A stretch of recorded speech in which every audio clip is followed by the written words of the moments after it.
आप सब लोग मिल रहे हैं, उस समय विशेष डॉक्यूमेंट मैं आपको देना चाहता हूं। एक महत्वपूर्ण document, Samajwadi PDA audit, PDA आरक्षण की लूट को लेकर के जो डॉक्यूमेंट तैयार किया है, ये अभी और इम्प्रूव होता रहेगा और बेटर होता रहेगा और इसमें डेटा शामिल होता रहेगा। प्रिय युवा, अभ्यर्थी और विद्यार्थियों, संविधान के प्रावधान को लागू करवाने के लिए अगर विधान मतलब कोर्ट का दरवाजा खटखटाना पड़े तो समझ लेना चाहिए कि सरकार पक्षपाती है। अगर हमें कोर्ट का दरवाजा खटखटाना पड़े, इसका मतलब यह है कि सरकार पक्षपाती है। जो पक्षपाती होता है वो विश्वासघाती भी होता है। पक्षपात अपने आप में अन्याय है। पक्षपात हक अधिकार मारता है। आरक्षण ही संरक्षक है। आरक्षण समानता का उपाय भी है और उपकरण भी है। अगर भाजपा सरकार को बुलडोजर का इस्तेमाल करना ही है तो वो गैर बराबरी की ऊंची नीची जमीन को समतल करने के लिए करे और सबको उनके हक का आरक्षण दे। सवाल यह है कि आरक्षण को नकारने की असली वजह क्या है? दरअसल पिछले 5000 सालों से देश के समाज में दो बड़े विभाजन रहे हैं। एक तरफ वर्चस्ववादी लोग रहे हैं, दूसरी तरफ वंचित लोग। इनका अनुपात 5% बनाम 95% का रहा है। बाबा साहेब ने इस भेदभाव और दुख को झेला था, इसलिए उन्होंने सदियों पुराने सामाजिक विभेद को खत्म करने व बराबरी लाने के लिए संविधान में आरक्षण की व्यवस्था की, जो 2014 तक सुचारू रूप से चली। 2014 के पश्चात जैसे ही छलावे जुमले वाली सरकार आई, तब से ये अंडरग्राउंड ओवरग्राउंड होने लगे। जो लोग अंडरग्राउंड रहते थे वो ओवरग्राउंड होने लगे। आरक्षण को मारने का षड्यंत्र एकदम से मुखर हो गया।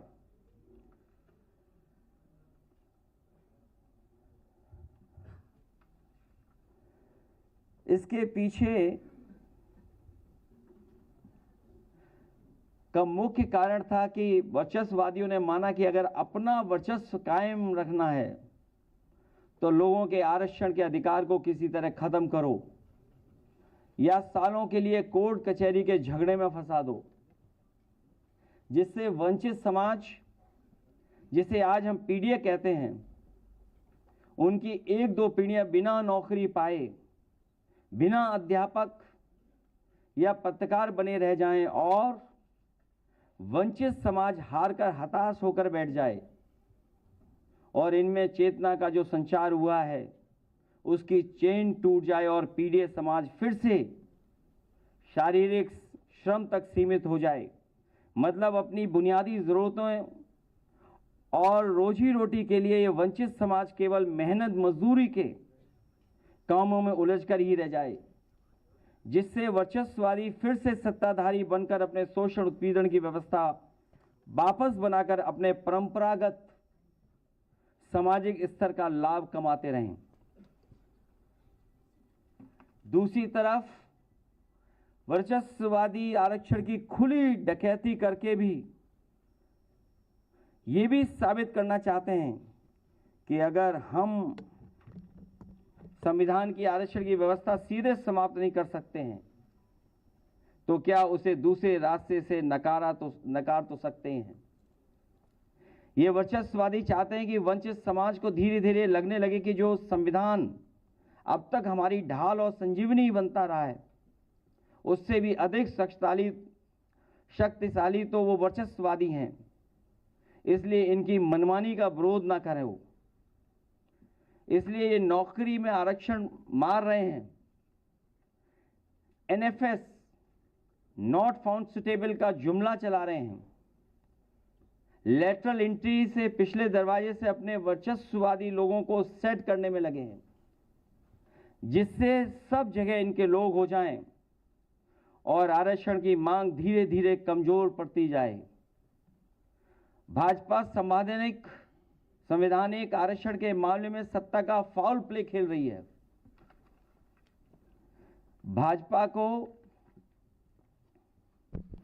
भाजपा वो एम्पायर है जो सदियों से चली आ रही इस गैर बराबरी की इस लड़ाई को बेईमानी से जीतना चाहती है। ये रूल्स भी बेईमानी कर रही है और डिसीजन में भी। रूल्स में तो बेईमानी कर ही रहे हैं, वहीं डिसीजंस में भी बेईमानी कर रहे हैं। इनकी कोशिश तो कोर्ट रूपी थर्ड एम्पायर को भी मैनेज करने की रहती है। भाजपा नहीं चाहती है कि सबको बराबरी का मौका मिले। वंचित समाज को सदियों से पढ़ाई नौकरी से वंचित रखा गया।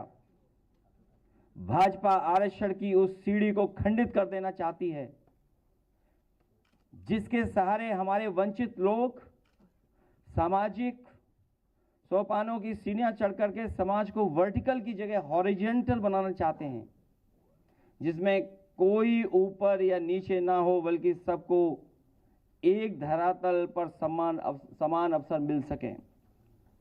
आरक्षण इस सामाजिक और राजनीतिक प्रतिनिधित्व को सुनिश्चित करेगा और देश में सच्चे लोकतंत्र को बचाएगा।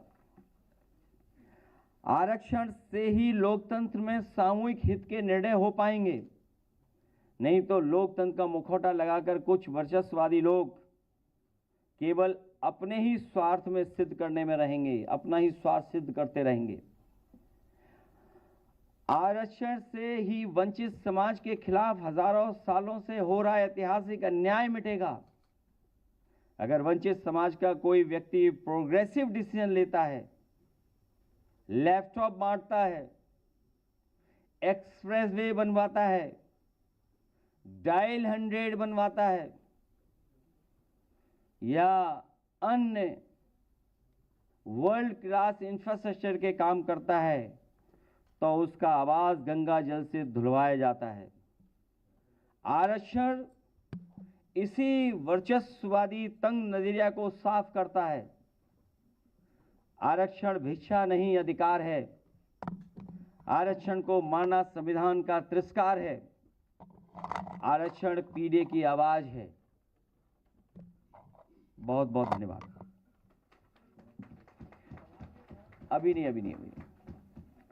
अभी इसके बाद अध्यक्ष जी बुलाइए।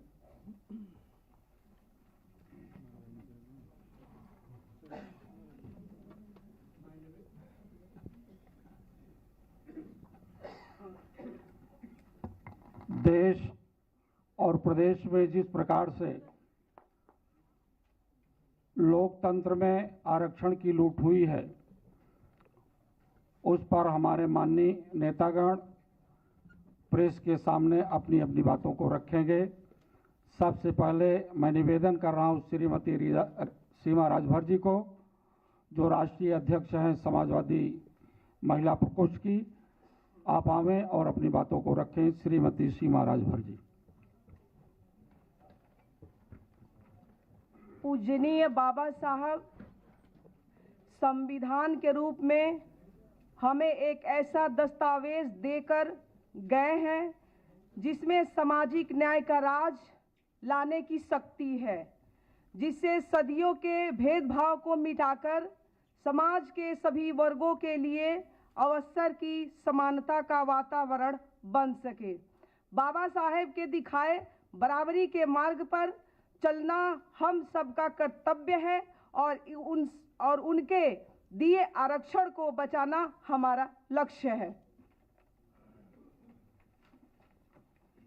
अब मैं निवेदन कर रहा हूं श्री अवधेश प्रसाद जी, सांसद फैजाबाद। धन्यवाद सर। आरक्षण संविधान के द्वारा दिया गया एक ऐसा कानूनी उपाय है जिसे कोई नकार नहीं सकता। ऐसा नहीं कि आरक्षण मारने की कोशिशें नहीं की गई, लेकिन वर्चस्ववादी इसमें सफल नहीं हो पाए, क्योंकि बाबा साहब के रहते हुए ही जो चेतना उपेक्षित, वंचित और शोषित समाज में जन्म ले चुकी थी, उसे लाख कोशिश करने के बावजूद भी वर्चस्ववादी खत्म नहीं कर सके। धन्यवाद। अब मैं निवेदन कर रहा हूं सांसद श्री अमरेंद्र लोधी जी, अजेंद्र लोधी।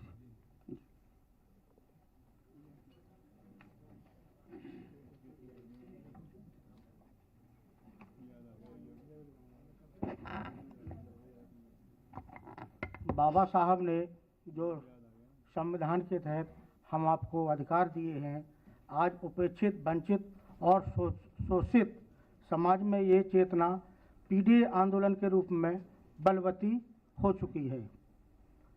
अब ये चेतना, जागरूकता अपने हक को पाने और बचाने का निर्णय लड़ने के लिए एकजुट और संकल्पबद्ध हो चुकी है। जय पीडीए। श्री लालजी वर्मा जी। धन्यवाद माननीय अध्यक्ष जी।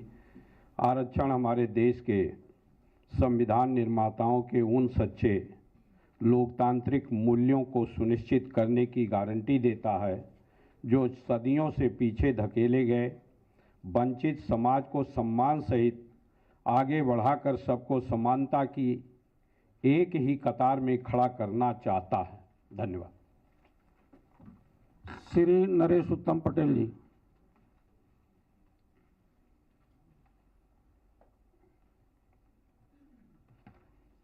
आदरणीय राष्ट्रीय अध्यक्ष जी और सभागार में बैठे हुए सभी सम्मानित पत्रकारगण, उपस्थित साथियों, आरक्षण प्रतिनिधित्व और हिस्सेदारी का सिद्धांत है। ये 5000 साल से राजनीतिक प्रतिनिधित्व और आर्थिक संपत्ति व सामाजिक मान से वंचित रखे गए लोगों का संघर्ष है, जो सबकी समान हिस्सेदारी की प्रबल वकालत करता है। धन्यवाद। श्री सनातन पांडे जी।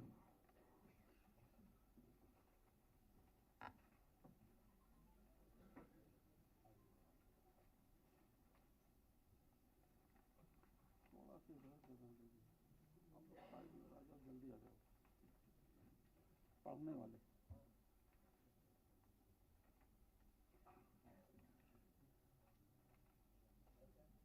समाजवादी पार्टी के राष्ट्रीय अध्यक्ष, हम सबके अभिभावक आदरणीय श्री अखिलेश यादव जी, मंच पर बैठे हुए सभी हमारे सम्मानित नेतागण और सामने बैठे हुए सभी समाजवादी पार्टी के जिलाध्यक्ष और पत्रकार साथियों, आज जो है पहली बार पीडीए पर जो मार हो रही थी उस पर एक संकल्प के साथ ये आपके सामने हम लोग अपनी बात रख रहे हैं। आरक्षण किसी का हक अधिकार नहीं मारता, बल्कि मानव के रूप में जिनका हक सैकड़ों सालों से छीना गया है, उनके अधिकार को सुनिश्चित करने का संवैधानिक संकल्प को दोहराता है। बहुत बहुत धन्यवाद। श्री राजीव राय जी।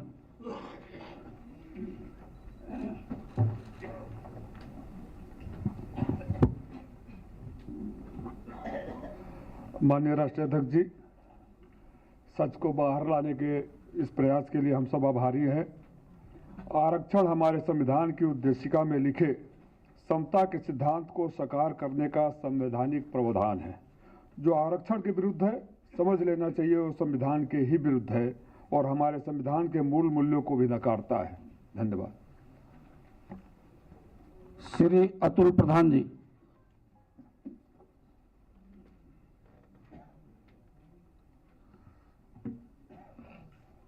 अपने माननीय राष्ट्रीय अध्यक्ष जी को बारंबार धन्यवाद देते हुए आरक्षण को नकारने वाले को हमारे देश की सत्ता में बने रहने का कोई औचित्य नहीं है, क्योंकि जिस संविधान की शपथ लेकर वो सत्ता में आते हैं, अगर उसी को अस्वीकार करते हैं तो वो स्वयं असंवैधानिक काम करने के दोषी होंगे और वैधानिक, नैतिक दोनों स्तरों पर लोकतांत्रिक अपराध के कारण उन्हें पद से उठाना ही उचित होगा। जय भीम, जय समाजवाद। श्री इंद्रजीत सरोज जी। शुक्रिया माननीय अध्यक्ष जी।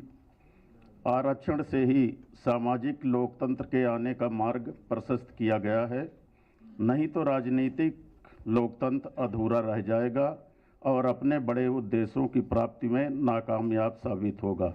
इसीलिए आरक्षण देने से ही लोकतंत्र के उद्देश्यों की पूर्ति होगी।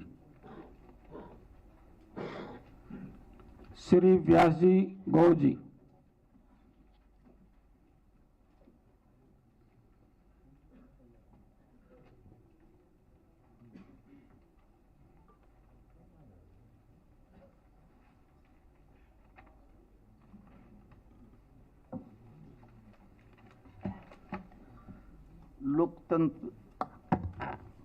लोकतंत्र में राजनीतिक रूप से एक व्यक्ति एक वोट और हर वोट के समान महत्व तब तक है सही मानने में सही नहीं है जब तक एक व्यक्ति मानसिक, सामाजिक, आर्थिक जीवन में हर व्यक्ति का समान मान रूप मूल्य में हो।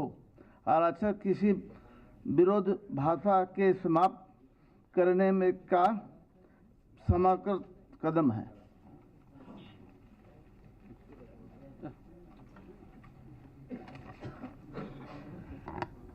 श्री रमेश प्रजापति जी।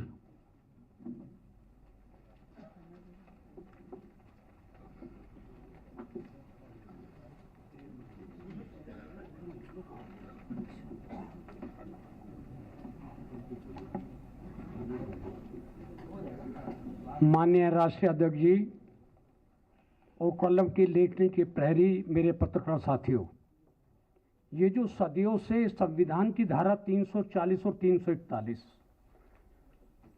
जो गैर बराबरी है, जो असमानता है, जो अविषमता है, और जो माननीय श्रद्धेय हमारे पार्टी के राष्ट्रीय अध्यक्ष जी के सहयोग से, माननीय नेताजी के सहयोग से, कि आरक्षण वर्तमान का वो न्याय संगत नजरिया है जो ऐतिहासिक अन्याय के मारे लोगों के मान और अवसर छीनने से जन्मी उनकी निर्बलता और सदियों से हो रही हानि की क्षतिपूर्ति करता है। आरक्षण अगर नहीं दिया जाएगा तो पीडीए समाज ये आपको विश्वास दिलाता है माननीय राष्ट्रीय अध्यक्ष जी के आशीर्वाद से कि पीडीए समाज के द्वारा संघर्ष से इसे ले लिया जाएगा। बहुत बहुत धन्यवाद, बहुत बहुत शुक्रिया।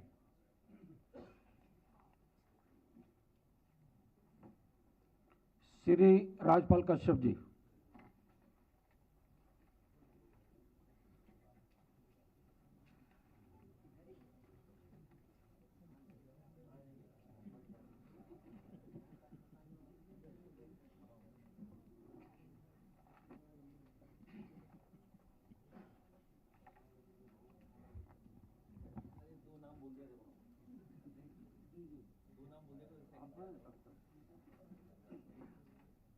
पीडीए के महानायक आदरणीय राष्ट्रीय अध्यक्ष जी, आरक्षण से पीडीए समाज की वो दबी हुई प्रतिभा भी उभर कर आएगी जिन्होंने समस्याओं को खुद भोगा है।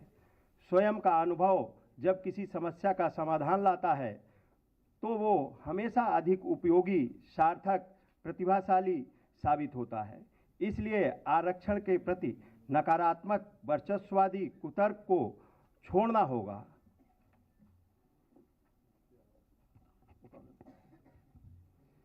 आरक्षण हमारे देश को कल्याणकारी राज्य के रूप में स्थापित करने के लिए सबसे जरूरी व्यवस्था को प्रस्तावित करता है। इसी से भेदभावपूर्ण व्यवस्था का अंत होता है और लोगों के कल्याण का दरवाजा खुलता है। धन्यवाद। श्री महेंद्र चौहान जी, फिर श्री विशंभर प्रसाद निषाद जी। आदरणीय माननीय राष्ट्रीय अध्यक्ष जी, आरक्षण हमारे संविधान में निहित इस संकल्प की पूर्ति करता है कि राज्य कमजोर वर्गों के शैक्षिक आर्थिक हितों को विशेष संरक्षण और सावधानी से बढ़ावा देगा। इसलिए आरक्षण का विरोध करने वाले संविधान के संकल्पों के भी विरोधी हैं और समय समय पर संविधान बदलने की बात करते हैं। हम ये नहीं होने देंगे। धन्यवाद। मैं अपने राष्ट्रीय अध्यक्ष जी को बधाई देता हूं कि भारतीय संविधान के निर्माता बाबा साहब ने हमको आरक्षण का अधिकार दिया था। अगर देश में कोई लड़ाई लड़ रहा है उस नेता का नाम है अखिलेश यादव, समाजवादी पार्टी। आरक्षण से ही सदियों से एक तरफ झुके हुए सामाजिक पक्षपात की जगह सामाजिक संतुलन पैदा होगा, जिससे सामाजिक पूर्वाग्रह समाप्त होगा और उपेक्षित पीढ़ी समाज के लिए समान अवसरों का नया सूर्योदय होगा। धन्यवाद। जय भीम, जय भारत। श्री आर्यस कुशवाहा, श्री रामाश्रय विश्वकर्मा जी। आर्यस कुशवाहा।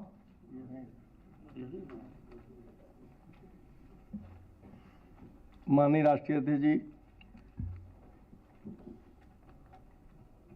आरक्षण ही सच्चे सशक्तिकरण की चाबी है। इससे शिक्षा और नौकरी मिलेगी, नौकरी से आर्थिक सक्षमता आएगी, पीढ़ी समाज का आर्थिक आधार मजबूत होगा, बैंक से लोन मिलना संभव होगा। इसीलिए आरक्षण ही दूरगामी सामाजिक सुधार लाएगा और समाज का विभाजन मिटाएगा, नागरिक के रूप में सबको समान बनाएगा, सबको सम्मान दिलवाएगा। बहुत बहुत धन्यवाद। आरक्षण सामाजिक हाशिए पर पड़े लोगों को मुख्य धारा में लाने का रास्ता बनाता है। इससे सामाजिक उत्थान होता है और अंततः देश की अधिकांश आबादी मानव संसाधन के रूप में विकसित होती है। जब व्यक्ति सुशिक्षित होता है, हुनरमंद होता है, तो वो देश की आर्थिक विकास में संसाधन बनकर अपना योगदान करता है। इससे समाज के हर वर्ग के लिए विकास और समृद्धि के नए मौके जन्म लेते हैं। इसलिए आरक्षण देश के विकास में अति महत्वपूर्ण भूमिका निभाता है। 69,000 शिक्षक भर्ती का नेतृत्व कर रहे श्री अनवेंद्र जी, फिर इसके बाद श्री दद्दू प्रसाद जी।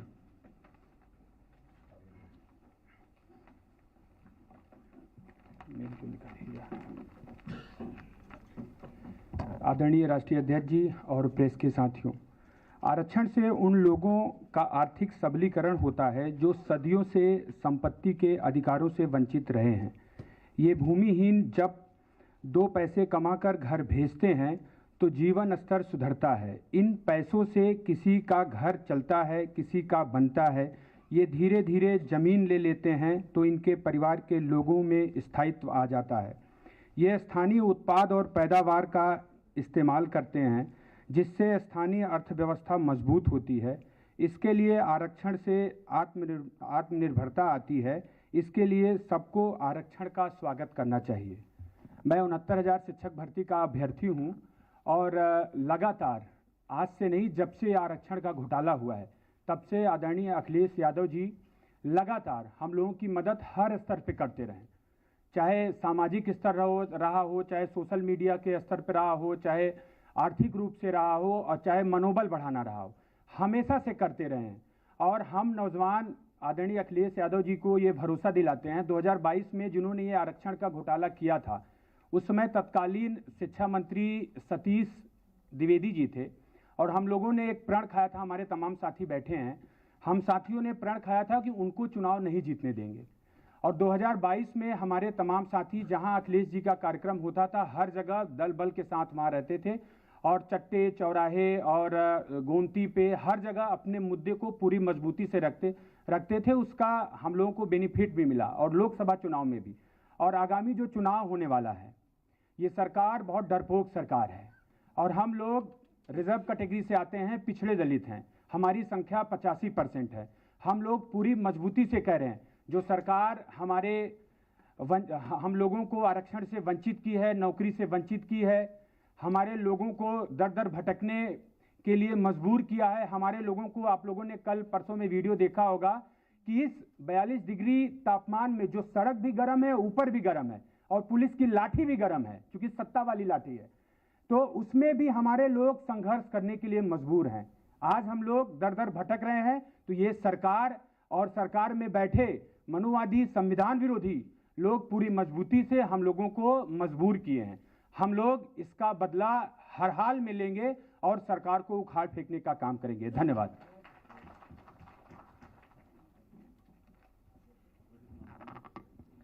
माननीय अध्यक्ष जी, आरक्षण की व्यवस्था इसलिए भी जरूरी है सरकारी नौकरियों में, शासन प्रशासन में, कि जब राज्यों और शहरों के स्तर पर यह आरक्षण मिलता है तो महानगरों या व्यवसायिक केंद्रों की ओर अवांछित पलायन रुकता है, जिसको बाबा साहब अम्बेडकर रोकना चाहते थे।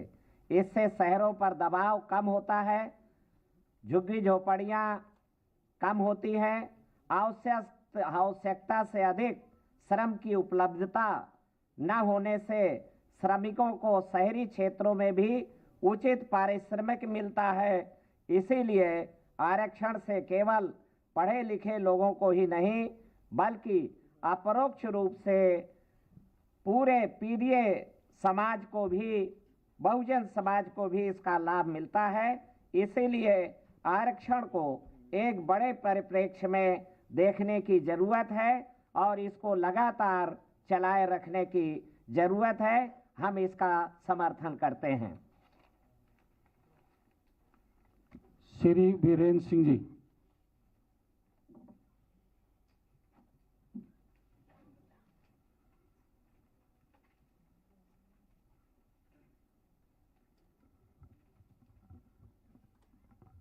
सम्मानित राष्ट्रीय अध्यक्ष जी, आरक्षण रूढ़िवादी सामंती सामाजिक ढांचे को तोड़ता है।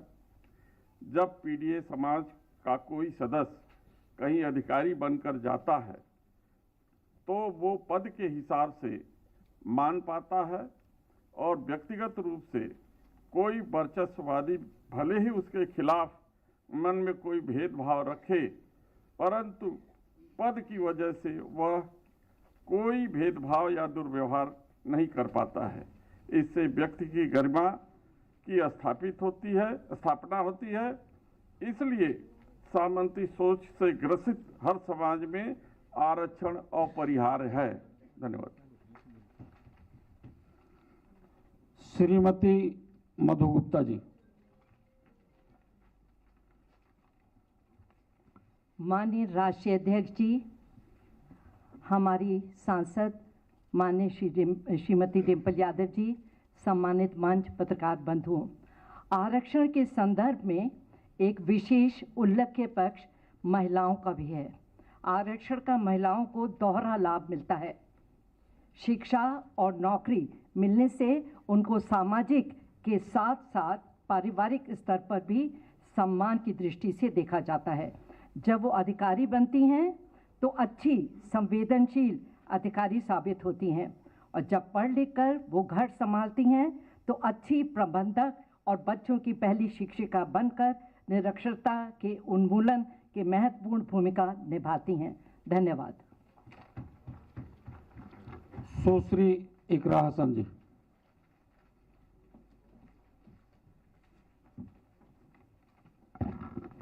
आदरणीय राष्ट्रीय अध्यक्ष जी, सम्मानित मंच और पत्रकार बंधुओं, आरक्षण से समाज में मनोवैज्ञानिक स्तर पर भी बहुत बड़ा परिवर्तन आता है। जब पीडीए समाज के लोग अपने बीच के किसी को उच्च पदों पर देखते हैं तो शिक्षा और सरकारी ओहदों के लिए वो प्रेरित होते हैं और उनमें ये विश्वास जागता है कि वो भी कुछ कर सकते हैं। इससे समाज का मानसिक सशक्तिकरण भी होता है और शोषण उत्पीड़न के विरुद्ध एकजुट होने की शक्ति भी जन्म लेती है। इस एकजुटता से सामाजिक शोषण कम होता है और सामाजिक सौहार्द बढ़ता है और व्यक्ति के गरिमापूर्ण जीवन जीने के लिए आधार का निर्माण होता है।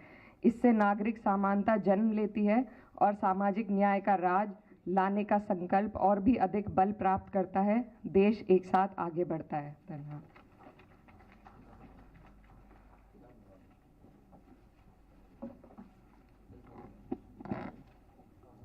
मैं निवेदन कर रहा हूं परम सम्माननीय आदरणीय शिवपाल सिंह यादव जी को।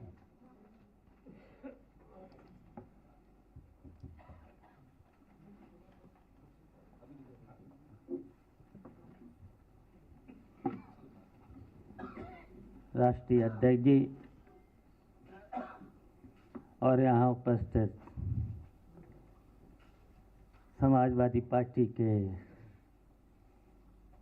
वरिष्ठ साथीगण, मीडिया के सभी साथियों, अभी हमारे साथियों ने संविधान की जो बाबा साहब ने हमें जो संविधान दिया है,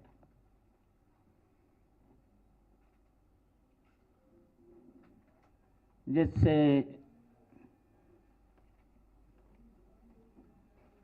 जो समाज के लोग हैं बहुत शोषित पीड़ित,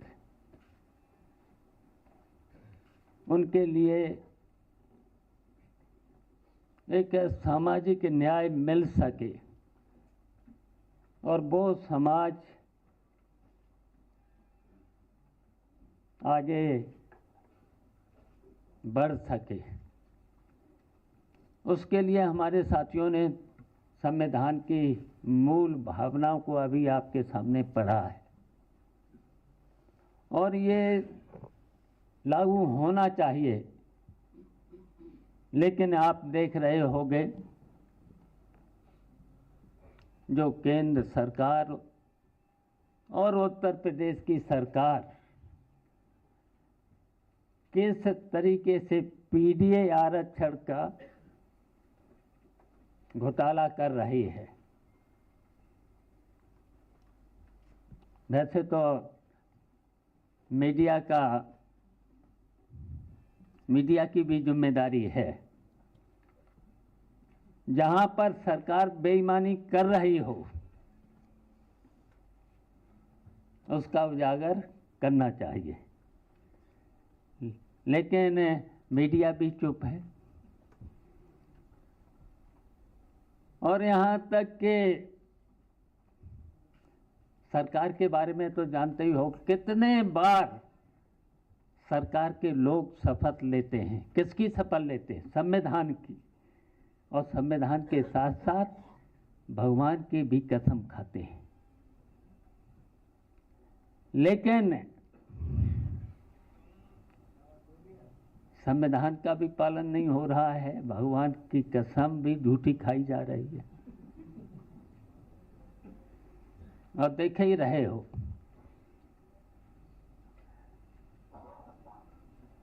और भगवान का किस तरीके से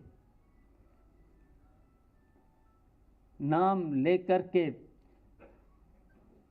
किस तरीके से समाज को बांटने का भी काम कर रहे हैं, देश को कमजोर भी कर रहे हैं। वैसे तो बहुत लंबा हो जाएगा, लंबा देने की जरूरत भी नहीं।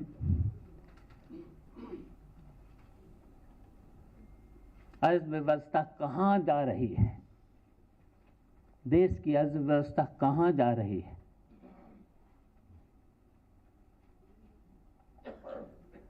भारतीय जनता पार्टी के लोग किस तरीके से सवेरे से शाम तक अगर देखा जाए तो झूठ, केवल झूठ बोलना, चाहे देश का प्रधानमंत्री हो चाहे उत्तर प्रदेश का मुख्यमंत्री हो, किस तरीके से जनता को बेवकूफ़ बनाने का काम कर रहे हैं। और अफसोस तो तब होता है जब पढ़े लिखे लोग, और सबसे जिम्मेदारी तो लोकतंत्र में सबसे जिम्मेदारी चौथा खंभा कहने वाला है पत्रकार भी हैं, मीडिया के लोग भी हैं, वो भी मौन हो, चुप हो, तो फिर कहाँ जाएगा देश? और जा रहा है देश, किधर जा रहा है? तो इस पर वैसे तो समाजवादी पार्टी के लोग तो लड़ेंगे, राष्ट्रीय अध्यक्ष तो लड़ ही रहे, हम सब लोग तो लड़ ही रहे हैं, और हमारी टीम तो लड़ ही रही है और लड़ेगी। परिवर्तन तो होना ही है, आज नहीं तो कल परिवर्तन तो होना ही है, और करेंगे, संघर्ष करेंगे हम समाजवादी पार्टी के लोग, रुकेंगे भी नहीं, डरेंगे भी नहीं और मानेंगे भी नहीं। इन बेईमानों को बेनकाब करके सत्ता से बाहर करेंगे, लेकिन इन लुटेरों को जो सीधा सीधा आरक्षण का घोटाला कर रहे हैं, तो फिर इनको जेल में जरूर कभी राष्ट्रीय अध्यक्ष जी से कहेंगे, ऐसे लुटेरे लोगों को, देश को बर्बाद करने वाले लोग, इनको जरूर सबक मिलना चाहिए। बस और कुछ नहीं कहना है, बस इतना ही कहना है मुझे कि हम लोग, सब लोग मिलकर के संगठन को मजबूत करके, इतना मजबूत संगठन को करके और मिल करके, सबको जोड़ करके इन बेईमानों को जरूर हटाने का काम करें। धन्यवाद। आरक्षण कोई भीख नहीं, ये अधिकार हमारा है। आरक्षण कोई भीख नहीं, ये अधिकार। मैं निवेदन कर रहा हूं विधानसभा में प्रतिपक्ष के नेता माननीय माता प्रसाद पांडे जी को।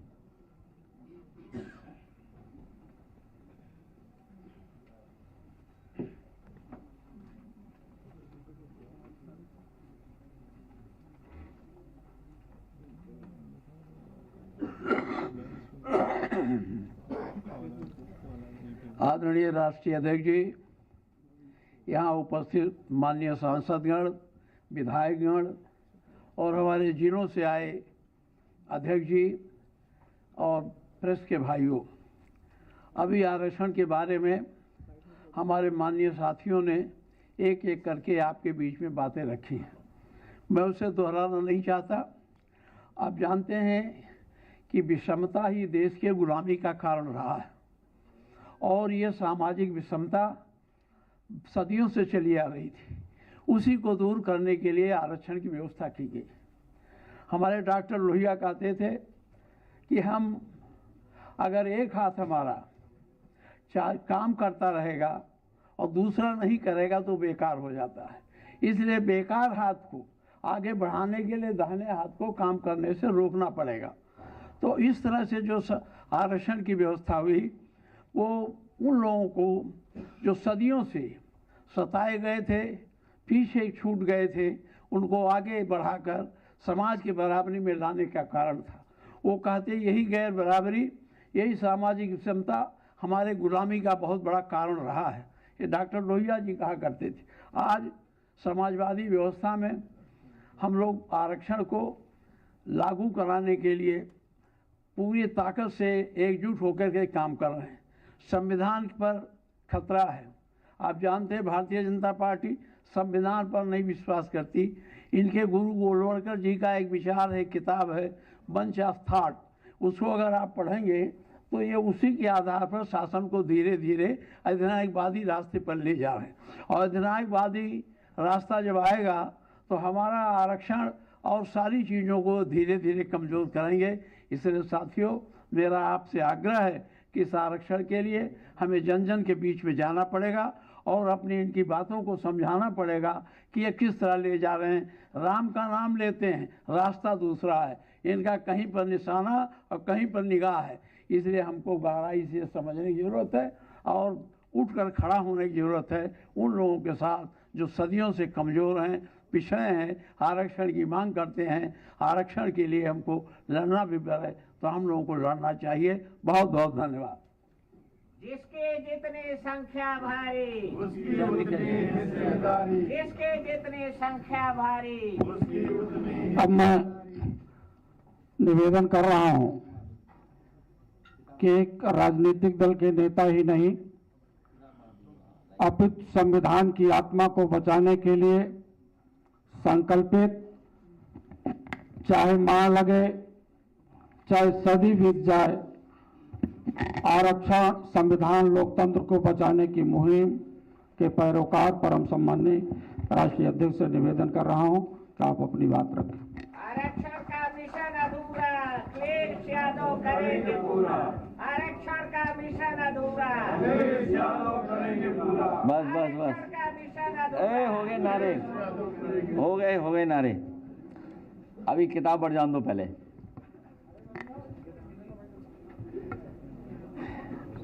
पहले पन्ने पे ही, बस पहले पन्ने पर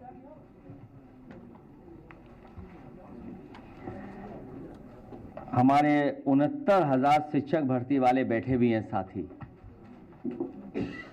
सबसे पहले विषय आपका ही लिया मैंने, और लखनऊ में या लखनऊ के अलावा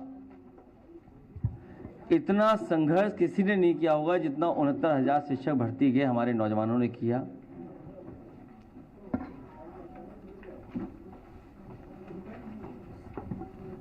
कोई ऐसा स्थान इन्होंने नहीं छोड़ा जहां पर इन्हें न्याय न मिल जाए, और मजबूरी में भी भारतीय जनता पार्टी के मंत्री या उससे जुड़े हुए लोग जो दल हैं उनसे भी इन्होंने अपनी बात रखने की कोशिश की है समय समय पर। जो इनके साथ हुआ है एक केवल एग्जाम्पलरी है। उनहत्तर 69,000 शिक्षक भर्ती 2019, संवैधानिक आरक्षण मिलना चाहिए 27%, मिला है 3.86%, जो लूट हुई है वो है 23.14%। अगर बीजेपी को ये लगे कि मैं गलत आंकड़ा दे रहा हूं तो आज ही कुछ ब्लैक बोर्ड पे उन्होंने लिखा है। बीजेपी को लगे कि कोई आंकड़ा गलत दिया है तो आंकड़ा ठीक कर दें। 69,000 शिक्षक भर्ती 2019, ओबीसी का आरक्षण 27%, मिला 3.86%, लूट हुई 23.14%।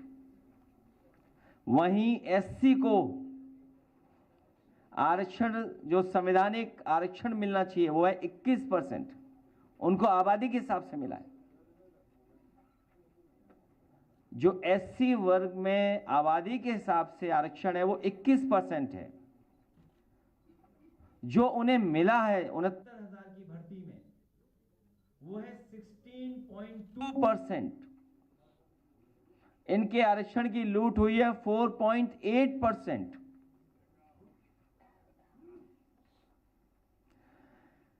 राष्ट्रीय पिछड़ा वर्ग आयोग की रिपोर्ट में पीडीएफ वर्ग के सीटों के घोटाले को उन्होंने स्वीकार किया, माना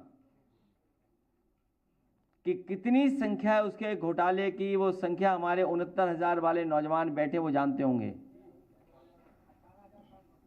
लगभग 20,000 राष्ट्रीय पिछड़ा वर्ग आयोग की रिपोर्ट में पीडीए वर्ग की जो सबको मिलाकर के लूट का आंकड़ा बनता है लगभग 20,000 लोगों का, सीटों का। उत्तर प्रदेश सरकार ने 2022 चुनाव से पहले स्वयं स्वीकार किया कि शिक्षक भर्ती में आरक्षण लूट हुई और 6,800 पदों की एक अतिरिक्त चयन सूची जारी की थी। ये भी कोई बात गलत नहीं है, बताइए 69,000 वालों। जब उन्हें लगा कि ये नौजवान और जनता में संदेश आरक्षण के लूट का जाएगा, तो इनको बहलाने के लिए और जनता में संदेश देने के लिए उन्होंने कहा कि हम उत्तर प्रदेश सरकार ने 2022 चुनाव से पहले स्वयं स्वीकार किया कि शिक्षक भर्ती में आरक्षण लूट हुई है और पहले पेज पे पढ़ लो। अरे कोई और खबर आई है, कोई घटना हो गई? अरे जल्दी जाओ जाओ जाओ। अच्छा तब ठीक। नहीं ये तो सीरियस है। नहीं पर्सनल है कि बेटे का तो दुख तो होता ही है। नहीं ठीक है। जाना है कहाँ? अस्पताल पहुंच गया? किस में है? अच्छा सीतापुर में है। ठीक है। अरे तो हाँ, सबसे शर्मनाक यह था कि सरकार ने एसटी वर्ग की, अब देखिए शेड्यूल्ड ट्राइब के जो पद हैं 1133 जो शेड्यूल्ड ट्राइब के पद थे 1133 पदों को खाली छोड़ दिया। अब सरकार की ही माने तो पीडीएफ वर्ग के 7933 और 6,800 प्लस 1133 पदों की लूट हुई है।